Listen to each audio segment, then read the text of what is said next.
Hi, this is Michael Buffer, and you're listening to the voice of the people. Let's get ready for Boxing Voice. BoxingVoice.com. All the guys want. I want what Mayweather got. I want what Mayweather got. You done bust your ass like Mayweather. I was trying to fight every fighter. I sacrificed a lot Production. to get to where I got to. What do you bring to the table? Let's get this on. Let's do it. Well, it's like this. Wait. All right, that's it. Hold on. Bernard, everybody calm down. Man, you know how these bitches is in the sport. Total disrespect. Kid has no class, no style at all. I sacrificed a lot.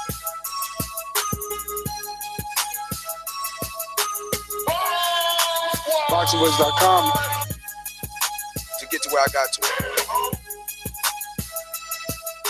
Welcome back, ladies and gentlemen, to another little midnight edition of the Boxing Voice. We are back with some coverage on Fox Sports 1 Toe-to-Toe Tuesdays. And we had a good little main event. We told you guys to set your DVRs, and it definitely delivered. It may not be the decision that most wanted. Here on the Boxing Voice, we're very familiar with both Omar Douglas and Edner Cherry, and it was a great, all right, not maybe great, but it was definitely a good fight, back and forth. You know, the first half, you could probably easily give the Cherry. Second half is where things get a little weird. You know, most people seen Omar Douglas winning that second half of the fight, and feel that the decision may not be the right one. So that is what I'm asking you, our listeners. How did you see this one? Hopefully you've been taking my advice all these other episodes and you used the app. Fight fans, don't leave the decision in the hands of the judges. Download the Throwdown Scoring app and receive live scoring, CompuBox stats, boxing predictions from other users around the world. Head over to your iPhone App Store or your Google Play Store and download it absolutely free. Because I do believe that today is one of those days. It's one of those days where we need our scorecards. It is an immediate reaction show, so obviously we won't have to have those today. I'll give you guys time to go back and rewatch. I do want to get your initial thoughts. How do you feel? What do you feel from both men? I mean, what did you see? Did you see any changes in Omar Douglas? Remember, he's coming off of that Javier Fortuna loss. And what about Edner Cherry? He's coming off of that Pedraza loss that people thought that he won. So now here he is on the opposite side of that decision, right? Now people are thinking that he lost initially. I mean, that's what I'm seeing on social media anyway. Even the announcers, right? They had it for Douglas or felt that Douglas pulled away with the win in this one. So I'm not going to, chop it up too much. I definitely want to open up the phone lines. The number is 1-425-569-5241. Press 1 if you want to, get it off your chest. You want to let us know how you seen this fight. Yeah, that's what you should do. So I have no producer today. I'm flying solo, riding dirty. I'm going to guess that I'm going to go to 805 here. 805, you're live on TBV, Immediate Reaction Show. Omar Douglas, Edner Cherry. What do you think? Hey, this is Brad, man. What's up? Brad, what's up, brother? Yeah, man, I didn't get to see the fight. I was just, I had a question. Where does this put this, the winner of this fight amongst the standings, and like, what's going on with that? Like, where did this fight leave the winner and the loser? It definitely puts the winner, depending that they don't make them do an automatic rematch. I think that it places the winner kind of in the winner's circle for sure, but in title contention. Cherry was already there. Basically, when he fought Jose Pedraza and, didn't get the win that he deserved in that fight. So, yeah, definitely it should be title contention for them, for Cherry, at least a title shot. But there's a lot of people ahead of him in this division. This is just a, top 25 fight, but this is the same division with Mikey Garcia and Richard Comey and Terry Flanagan and Rances Bartholomew and Jorge Linares and, Raymundo Beltran and Peter Petrov. There's just so many. Javier Fortuna, like it's so many good names here. These guys still have some climbing to do, Brad. But I want to thank you, obviously, for calling in. Let's get to the 318. 318, you're live on TBV. Who's this? Where are you calling from? Can you hear me? Loud and clear. It's Inner Circle from Louisiana. Hey, what's going on, brother? Yeah. What's popping? Yeah, man, I had Omar winning 6-4. I think he was the more consistent fighter, man. He boxed very well with the jab. He controlled it with his jab and landed some good shots here and there, but I think with ring generalship, Omar pulled it out, man. So yeah. Now, did you hear Edner's yell at the end of the 10th round when they announced him? He was a little shot. Yeah, he was a little shot. You would call that call that surprise then? Yeah, I think he was. And you could see the disappointment in Omar, and I felt like he knew he won the fight. Yeah, he was in shock. He was in shock. He went to the corner. He kneeled down. He had his head down. He was in shock. He didn't even give us a lot of facial expression. You know what I mean? It was just like straight shock. Yeah, straight shock, disappointment. He worked hard. He did pretty good. He was a different boxer than the Fortuna fight. He was more of a boxer. Yes, he used more of the ring. He definitely used more of the ring. Yes, sir. You can hear his dad, too, on the outside telling him to get back to the stick. Get back to the stick. And it worked for him. And I think he landed the cleaner shots, too. And he had, I think he rocked Edward Edner more than Edner, you know what I'm saying, rocked him. So it was a good fight, though. For sure it was. Listen, what would you like to see them do next? Like I said, man, the top of this division is very skilled. But where would you like to see Omar and Edner go next? I mean, it just depends. I'm pretty sure they're gonna be like a stepping stone fight for somebody that don't want to test themselves.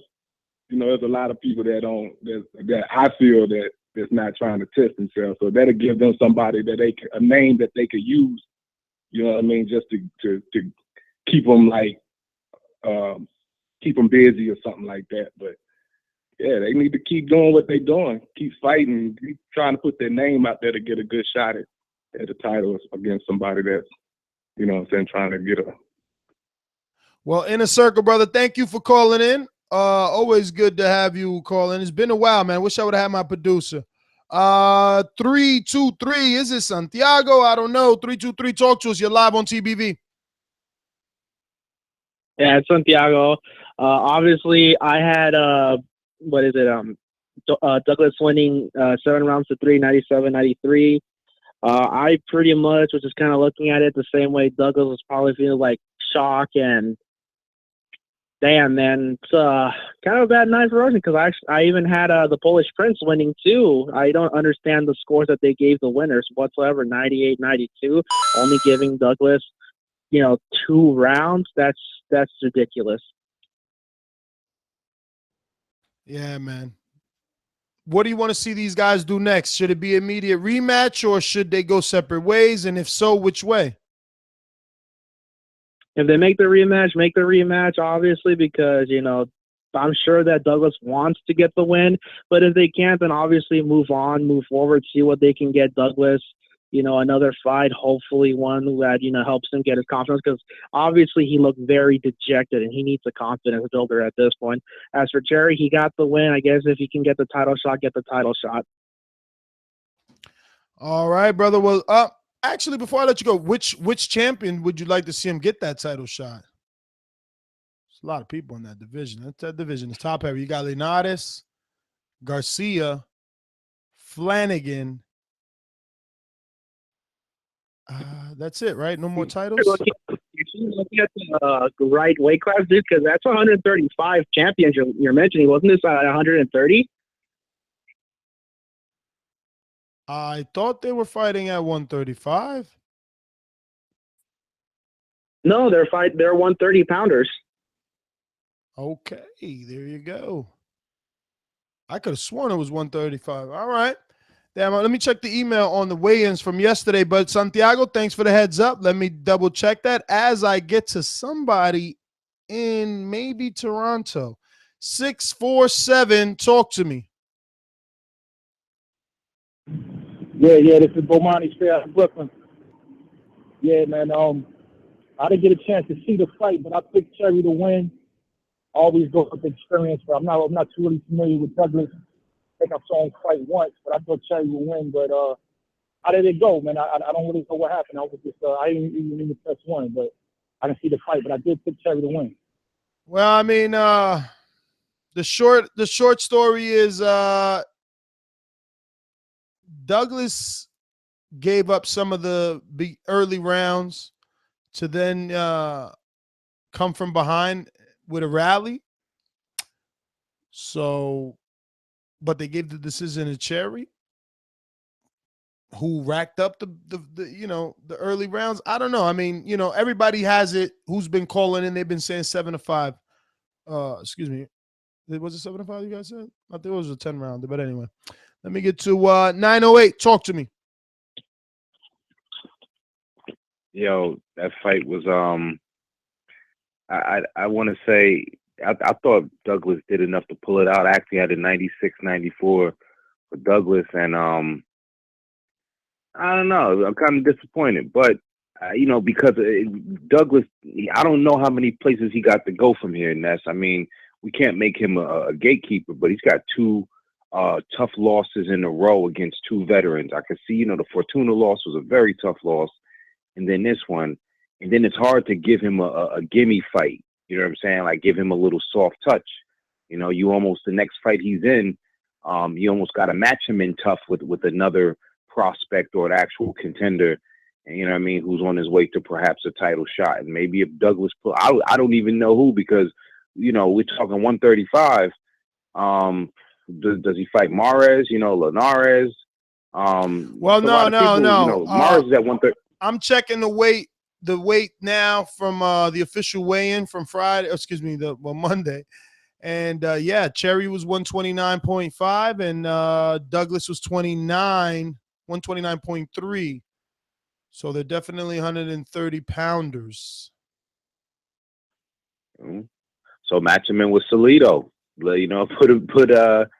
Put Cherry in there against Salido. Just for shits and giggles, or put Cherry in there with Lomachenko. Shit. I don't know. Nobody's gonna accept Cherry with Lomachenko, bro. Like he didn't do enough to get that. I mean, I just say at 130 because Lomachenko, who else is he gonna fight at 130? Who? Cherry? Yeah, I mean, like, did he? Cherry, he didn't do enough to get a title. Look. Cherry is in the PBC world, so he'll probably get a title shot at Gervonta Davis, the same title that he had a shot at versus Pedraza, and people thought that he won. I mean, let me get to my last call the other night. We're gonna go to the 216. You're live with TBV. Immediate reaction. How did you see this fight, Edner Cherry versus Omar Douglas? Well, I got Douglas, but I feel like there was two robberies. I feel like Douglas really beat Fortune. I pronounced that right. Fortuna. And then Fortuna, whatever. But and Lydell Rose, I feel like he was robbed too, for real. So who I'm picking? I'm going with Douglas, of course, because he's a better boxer, and he got a nice left. So I'm going with Douglas with a knockout. But the fight happened today, bro. I know. So who's he? This is a prank call. Oh. Okay. Thanks. Yep. 203, you're up. Hey, how you guys doing? All right. Doing all right, all right. Great show, by the way. Got a couple questions for you guys here. Go for it. First of all, what do you guys think about this UFC versus boxing thing that's going to happen pretty soon? Well, we're talking Omar Douglas and Edna Cherry. So you don't want to talk about that? We try to stick to the topic. This is an immediate reaction. The fight just took place a few minutes ago on Fox Sports 1, so we're taking callers for that. You can call us back on our regular days, Thursdays and Sundays, for other topics like that. 604, you're up. 604? Yes, sir. Yeah, Omar Douglas. It was a clear victory. I gave Edner Cherry 3 rounds. Which 3? And I want to say I would think it was the second round, third round, and fourth round. Somewhere around there. I think maybe the first round could have gone to either guy, but probably after the fifth round, it was clearly Douglas taking control. What would you like to see Douglas or Cherry do next? They're both in the 130-pound division. That is the division of Vasyl Lomachenko and Miguel Burchak, who just beat Francisco Vargas, Orlando Salido. Maybe throw Cherry in as the winner of Mira and Burchelt, or maybe a Salido fight. And for Douglas, that's a hard call, honestly. Like, they put him in a really bad position, robbing him like this. So I have no clue about him. Well, all right, brother. What's your name? Victor. Victor. I'm gonna have to need. I'm gonna need you to call back so we can do all the first time caller introductions and things like that when I have my producer. This is an immediate reaction show. It was a spontaneous one because the gang is actually out. Matt is out with the kids. But this was a good scrap. I thought that it was. I've been following the career of both of these guys for some time now. For those that don't know, that entire corner that was there for Edna Cherry, that was Dan Birmingham, and that was also Eric. And all the guys that are in the same corner for Keith Thurman. So Cherry was prepared for this one. Remember, I told you guys he drove two hours to and from the gym. But Douglas showed that he had gears, right? He kind of changed up from that fight versus Fortuna. But Fortuna, like I said, remember I said how many months ago? Maybe a month ago almost now, a couple of weeks. I don't know. The last PA fight, right? I said that Fortuna should be fighting Mikey Garcia. So let's see if that happens. I know that Mikey's been making noise with bigger names, and saying that he wants title holders. But, my Patreons know that I said he's going to be fighting Garcia. Fortuna will be fighting Garcia. I said that on Patreon a couple of weeks ago or months ago, whatever. But I want to thank everyone that tuned in for this immediate reaction show. Toe-to-toe Tuesdays on Fox Sports 1. Hey, it's only for us hardcores, and that's what we're here for, you know what I mean? So if you're appreciating this, hit that thumbs up button. If you're watching it right now, you should be hitting a thumbs up. If you're watching it in the future, present, or past, depending on your time zone, hitting that thumbs up is always good. I want everybody to have a great night, and we'll be back tomorrow. This is basically ESPN and boxing over here. Shout out Dollar DiBiase.